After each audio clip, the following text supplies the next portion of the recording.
इस्लाम को ही मानने वाला भी दलित भी है, ब्राह्मण भी है, उसी में से आप फिर ब्राह्मणवाद जिंदाबाद के नारे लगवा रहे हैं, ये सब क्या है? जैसे चंद्रशेखर आजाद जी आए यहाँ पे, वैसे हर एक जो भी अपोजिशन की पार्टियां हैं सबको यहाँ पे आना चाहिए। जैसा कौन स्कूल और कॉलेजेस को तुड़वाता है जहाँ पर हजारों लाखों बच्चे पढ़ रहे होते हैं? ये सरकार है, निकम्मी सरकार। केवल कार्टून है प्रधानमंत्री, यह प्रधानमंत्री नहीं है, इसलिए भाजपा के अंदर ही खला पड़ी हुई है। सरकार चाहती है कि सामने वाले छात्र नौजवान बिल्कुल भी पढ़े ना, यूनिवर्सिटी में जाए ना, स्कूल कॉलेजों में जाए ना।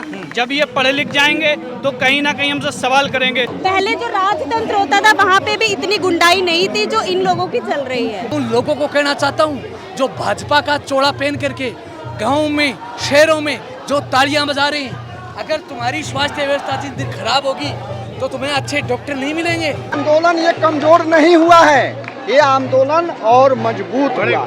जब जो इस सरकार को उनका आईना दिखाता है ना, वो सब देशद्रोही हो जाते हैं। आप भी देशद्रोही हैं, मैं भी देशद्रोही हूँ इनके लिए। कह रहे इन्होंने भी जमीन कब्जा कर रखी है मोहल्ले में। देखिए जमीन पता है किसने कब्जा कर रखी है? जो जंगल काट रहे हैं। कौन जंगल काट रहा है? अदानी के कहने पर मोदी जी। तो जमीन वो कब्जा कर रहे हैं। पूरे दिल्ली के अंदर, पूरे देश के अंदर बुलडोजर चला रहे हैं ना, जो 60 साल से जो लोग रह रहे हैं, तो जमीन आप कब्जा कर रहे हैं। आपने एक इंस्टीट्यूट अभी बंद करवाने वाले हैं जहाँ पर हिंदू भी पढ़ता है, मुसलमान भी पढ़ता है, जौहर यूनिवर्सिटी। हाँ जी, उस पे आप कब्जा कर रहे हैं। उसको बोलता है कब्जा करना, उसको आप तुड़वा रहे हैं। तो कौन स्कूल और कॉलेजेस को तुड़वाता है जहाँ पर हजारों लाखों बच्चे पढ़ रहे होते हैं? ये सरकार है, निकम्मी सरकार। योगी गवर्नमेंट तुड़वा रही है। देखिए उसको, देखिए योगी, मोदी हो, योगी हो, अमित शाह हो, या इनके सीनेट में बैठे हुए जितने भी नेता हो, मेरे लिए वो सब लोग संविधान के अगेंस्ट हर चीज करते हैं इस देश में। मेरे लिए वो सिर्फ एक नेता है, वो देश चलाने वाले लोग नहीं है, क्योंकि देश वो लोग चलाते हैं जो देश की परवाह करते हैं, देश के लोगों की परवाह करते हैं। सरकार का विरोध या नीतियों का विरोध, देश का विरोध कैसे बन जाता है? यही बात तो मैं आपको बोल रही हूँ कि जिन लोगों को ये लगता है कि जो प्राइम मिनिस्टर है आप उसका विरोध कैसे कर सकते हैं? आई एम सॉरी, प्रधानमंत्री जो होता है ना, वो प्रधान होता है जो आपकी सेवा के लिए रखा जाता है।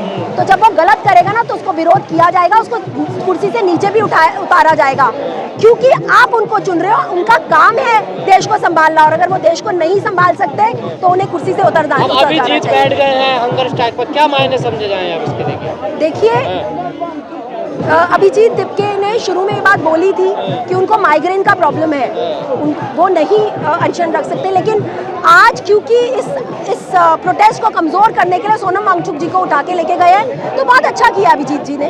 मैं चाहूँगी कि ज़्यादा देर तक वो चीज़ ना करें, क्योंकि उनकी हेल्थ पर असर नहीं आना चाहिए, क्योंकि हमें ज़रूरत है अभिजीत दिपके जैसे लोगों की, हमें ज़रूरत है सोनम वांगचुक जैसे लोगों की, हमें ज़रूरत है हर उस इंसान की जो हमारे बच्चों के फ्यूचर के लिए लड़ रहा है। मोदी जी का इस्तीफा क्यों नहीं मांगा जा रहा? मांगेंगे, मांगा जाएगा, वो भी मांगा जाएगा। सब कुछ डिसाइड तो मोदी जी वो भी मांगा जाएगा, वो भी मांगा जाएगा। हम लोग अगर एंटी नेशनल हैं, जो भी युवा यहाँ पे है, अगर हम लोग हैं तो आप कैसे जीत गए? फिर हमने ही तो आपको चुना होगा ना। आज हमें आप सड़कों पे उतरने के लिए मजबूर कर रहे हो। आपको शर्म आनी चाहिए। जितने भी ये लोग हैं, जितने भी सत्ता में हैं, वी आर नॉट सेइंग कि बीजेपी क्या है या कुछ, हम सिर्फ जनता हमारे साथ है। कौन सी जनता साथ है? जनता को तो उन्होंने बर्बाद किया हुआ है। मुझे ये समझ नहीं आ रहा कौन सा सिस्टम सही है इन लोगों का। I am not talking about BJP या Congress, I am just talking कि आप जवाब क्यों नहीं दे रहे हो, सामने क्यों नहीं आ रहे हो? और ये क्या हरकत है कि आप सेंट्रल गवर्नमेंट को मजबूर कर रहे हो कि इन बच्चों को उठा के ले जाए, सोनम जी को उठा के ले जाए। ये यहाँ पे सारे सोनम है, ये कितने सोनम को पकड़ोगे आप? कब तक अंदर रखोगे इन लोगों को?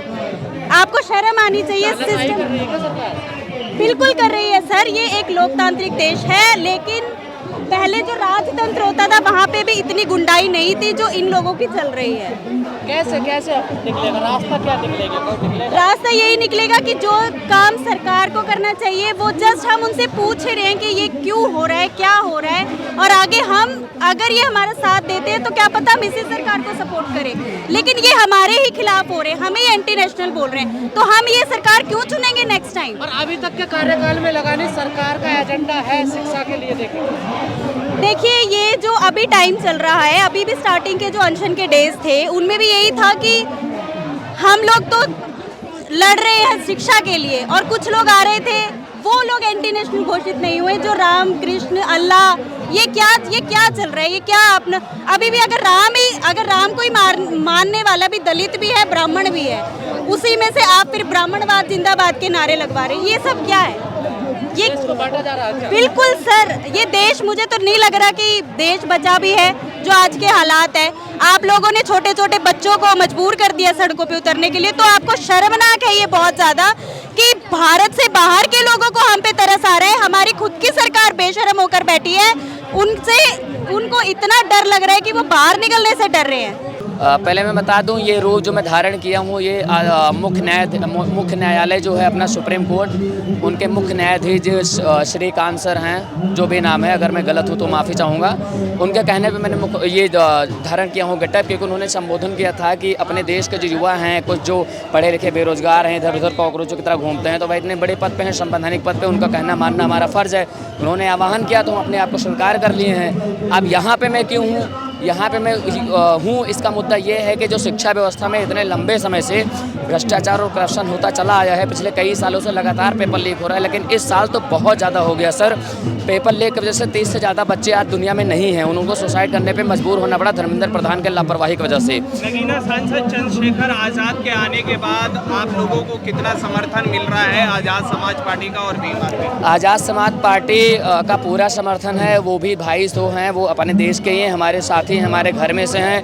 और जो सांसद जी हैं उनका बहुत बहुत धन्यवाद, उन्होंने पीड़ा को समझा और यहाँ पे आए। हम उम्मीद करते हैं जैसे चंद्रशेखर आज़ाद जी आए यहाँ पे, वैसे हर एक जो भी अपोजिशन की पार्टियां हैं सबको यहाँ पे आना चाहिए। जैसा कि उन्होंने कहा कि हम अपनी राजनीतिक पार्टियों के मुद्दे को घर पे छोड़ के यहाँ पे आए हैं, इसलिए कि शिक्षा के मुद्दा यहाँ पे जो उठा है, समर्थन मतलब प्रदर्शन हो रहा है, उसको हम समर्थन कर सकें। और जो पीड़ित यहाँ पे बच्चे बैठे हैं भूखे, सोनम सर बैठे हैं भूखे, उनकी आवाज़ को और ज़्यादा मजबूती दे सकें। तो इसी सोच के साथ मैं सारी पार्टियों को इन्वाइट करता हूँ कि प्लीज़ आप लोग आएँ यहाँ पर। सब आपके देश के बच्चे हैं जिनके साथ अन्याय हुआ है, आपके ही बच्चे थे जिन्होंने अपनी जान दे दी मजबूरी में आके पेपर लीक की वजह से, तो उनका आप प्लीज़ आवाज़ बने, उनको न्याय दिलाने का काम करें और धर्मेंद्र प्रधान जी का इस्तीफा दिलाने में। किन किन विपक्षी दलों का आप लोग समर्थन चाह रहे हैं, या अभी जो फाउंडर सर मैं नाम नहीं लूँगा, भारत के अंदर जितने विपक्षी दल हैं, और सिर्फ विपक्षी नहीं सर, हम तो सारे पार्टियों का इनवाइट किए हैं। बहुत पहले बीजेपी वाले भी आ सकते हैं, क्योंकि सबसे पहले तो बीजेपी वालों का आने का ही फर्ज बनता है, क्योंकि सत्ता में वो हैं।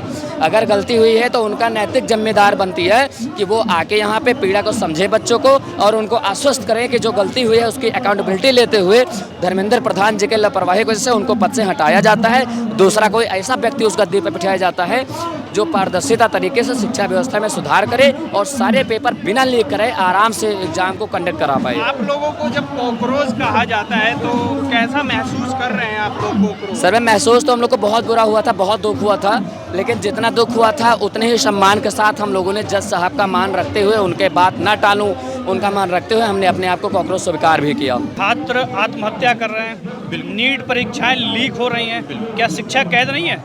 सिस्टम कैद नहीं है? किसके इशारे पर काम चल रहा है? कौन सी टेक्निक से ये काम कर रहे हैं जो पेपर लीक हो रहे हैं? किसके इशारे पर पेपर लीक हो रहे हैं? जब इनसे सवाल करते हैं धर्मेंद्र प्रधान जी से तो ये मुंह पे टेप लगा लेते हैं, ये बोल नहीं पाते हैं। हम शिक्षा हैं, ये सरकार चाहती है कि सामने वाले छात्र नौजवान बिल्कुल भी पढ़े ना, यूनिवर्सिटी में जाए ना, स्कूल कॉलेजों में जाए ना। जब ये पढ़े लिख जाएंगे तो कहीं ना कहीं हमसे सवाल करेंगे और सवाल का जवाब देने में ये असमर्थ हैं। शिक्षा मंत्री से अगर नहीं संभल रहा है, एजुकेशन मंत्रालय नहीं संभल रहा है, वो छोड़ क्यों नहीं देते, कुर्सी से उतर क्यों नहीं जाते? भैया ये देखिए, सोनम वांगचुक जी ने 20 दिनों से आमरण अनशन पर बैठे हैं, बिल्कुल भूख हड़ताल पर बैठे हुए हैं। आप देखिए कि तब भी सरकार के कानों पर जूं नहीं रिंगी, उन्होंने इस्तीफा नहीं दिया। सरकार का कोई व्यक्ति जंतर मंतर पे आकर उनसे पूछने नहीं आया, बात करने नहीं आया। ऐसी सरकार से क्या उम्मीद लगा सकते हैं? ये सरकार नौजवान, हिंदुस्तान का नौजवान इस सरकार को गिराने जा रहा है। गृह मंत्री जी के चारों तरफ से पुलिस प्रशासन है सर। सोनम वांगचुक जी को दिल्ली पुलिस ने गिरफ्तार किया है। मैं दिल्ली पुलिस से गुजारिश करूंगा कि सोनम वांगचुक जी को रिहा करें। युवाओं के मान और सम्मान की हत्या हो रही है। देश का युवा 79% युवा जाग चुका है।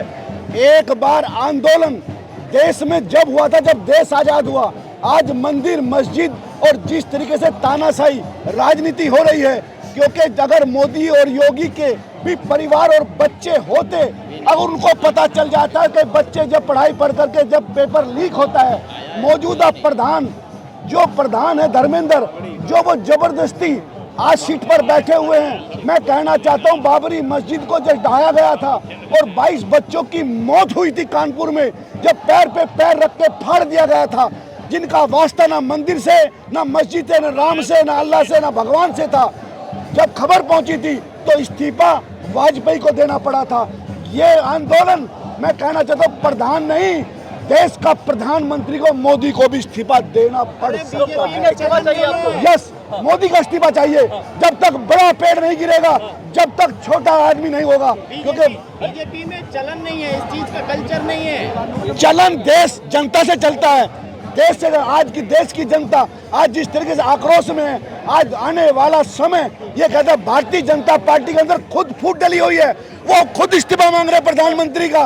वो कहते हैं कि ये केवल कार्टून है प्रधानमंत्री, ये प्रधानमंत्री नहीं है। इसलिए भाजपा के अंदर ही खला पड़ी हुई है। और आज मैं बता रहा हूँ, कुछ भारतीय जनता पार्टी के नेता इन बच्चों का समर्थन करने के लिए आएंगे, याद रखना इस बात को। सोनम वांगचुक की तबीयत खराब हो रही थी, अगर वो डिटेन कर लिए तो बेहतर होना स्वास्थ्य के लिए उनके। नहीं, ये जबरदस्ती किया है। जिस तरीके से जनाने कपड़े पहन करके रामदेव भागे थे, मन से दबाव बनाया गया था, इसी तरीके से जिस तरीके से रावण ने सीता को चुराया, आज हमारे मान सम्मान को चोरी करके ले गए। स्वास्थ्य के लिए नहीं ले गए।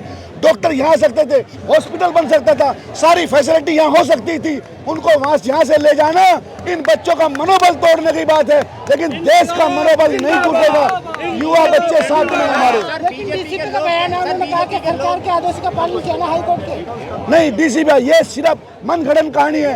ये जनता, इनके पास सीबीआई, सीबीएसई, क्राइम ब्रांच, न्यायालय, उच्च न्यायालय सब इनके हाथ में है। ये जानबूझकर ड्रामा कर रहे हैं, ड्रामा है ये बच्चों। इन्होंने जिस तरीके से काम किया है, इससे और युवा भड़का है और देश की जनता भड़की है। सच्चाई का पता चला है, आईना सामने साफ हो गया है कि मोदी सरकार एकदम निकम्मी है। और मैं कहना चाहता हूँ, चंद किलोमीटर दूर पर देश का प्रधानमंत्री बैठता है, राष्ट्रपति बैठता है, तमाम ब्यूरोक्रेट बैठते हैं। क्या वो आकर के पूछ नहीं सकते थे हालचाल? सिर्फ ये पेपर लीक नहीं हुआ, देश की स्वास्थ्य व्यवस्था लीक हुई है। अयोग्य लोग अगर सिफारिशों से, पेपर चोरी से अगर डॉक्टर बन गए तो देश की स्वास्थ्य व्यवस्था कैसी होगी? मैं उन लोगों को कहना चाहता हूँ जो भाजपा का चोला पहन करके गाँव में, शहरों में जो तालियां बजा रहे हैं, अगर तुम्हारी स्वास्थ्य व्यवस्था जिस दिन खराब होगी तो तुम्हें अच्छे डॉक्टर नहीं मिलेंगे। जिस तरीके से उनकी गिरफ्तारी की गई है वो एक मानवीय तरीका नहीं है। मैं डॉक्टर शैलेश कुमार गिरी, भारतीय हलधर किसान यूनियन से आज सोनम वांगचुक जी से मिलने आया था। दुर्भाग्य है उनसे, लेकिन सोनम वांगचुक जी की गिरफ्तारी ने इस आंदोलन में दाल में घी, आग में घी डालने का काम किया है। और आंदोलन ये कमजोर नहीं हुआ है, ये आंदोलन और मजबूत हुआ।